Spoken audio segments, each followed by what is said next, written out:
dulu saya punya partner 2015 itu saya punya partner gamers.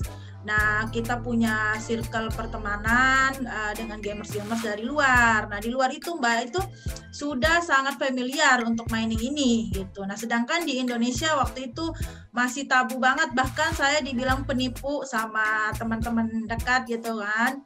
Karena mereka sangat tidak percaya. Nah, tapi saya dengan partner ini percaya ini pasti bisnis masa depan yang sangat menjanjikan untuk masa depan. Seperti di 2015, akhirnya saya sebagai pengusaha melihat ini adalah peluang. Itu peluang, ya sudah. Kita lanjutin, kita seriusin sampai dengan di 2021 ini. Jadi itulah awal mulanya saya mengetahui tentang cryptocurrency ini. Sebenarnya walaupun tidak masa pandemik atau tidak masa pandemik, menurut saya pribadi ya Mbak ya, ini kan beda-beda gitu kan. Kalau menurut saya bisnis kripto itu ya benar-benar worth it lah, benar-benar layak kita perhitungkan sebagai pengusaha, karena itu berbeda banget dengan bisnis-bisnis lain. Kebetulan saya juga ada bisnis konvensional, bisnis online, dan ini benar-benar dari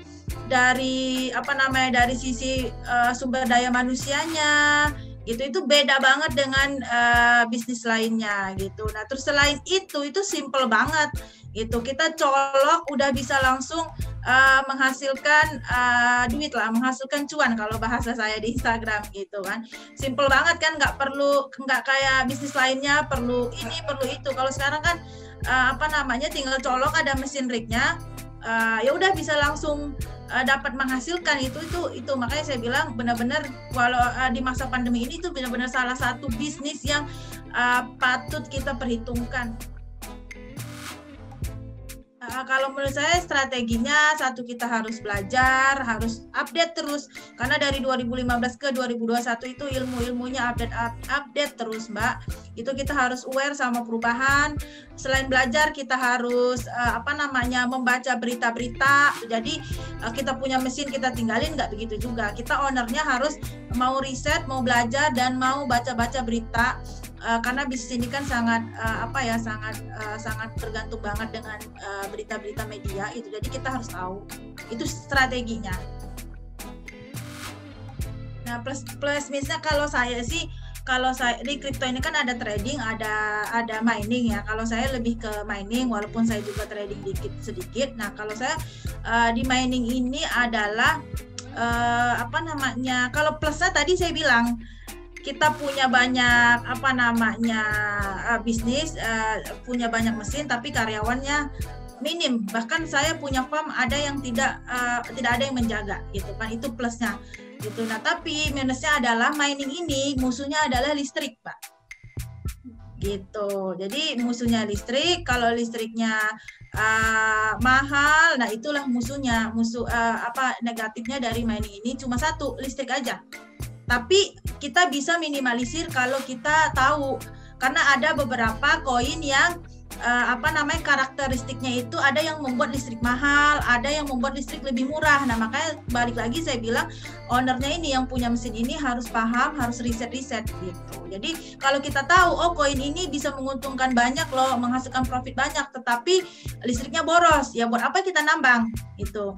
Tapi kalau ownernya tahu, riset, dia belajar, dia tahu ini koin ini bisa kita tambang, tapi dia bisa murah dan bisa bikin mesin kita nggak panas. Nah itu gitu bisa kita tambang gitu. Jadi untuk meminimalisir kekurangan dari mining ini, ya kita harus belajar, harus sesuai dengan alat-alat kita. VGA itu sesuai dengan koinnya, cocok dengan karakteristik dari koinnya. Jadi bisa diminimalisir listriknya, karena tadi musuh dari mining itu cuma listrik aja Mbak.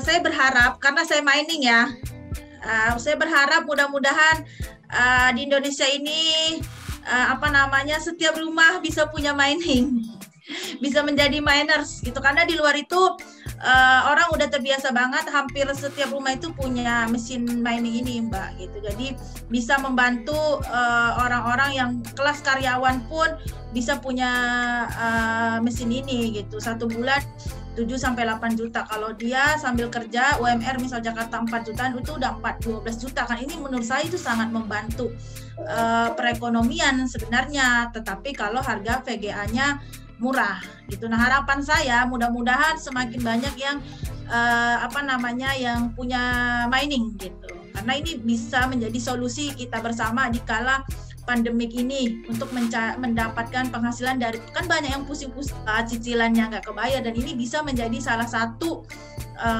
solusi menurut saya gitu.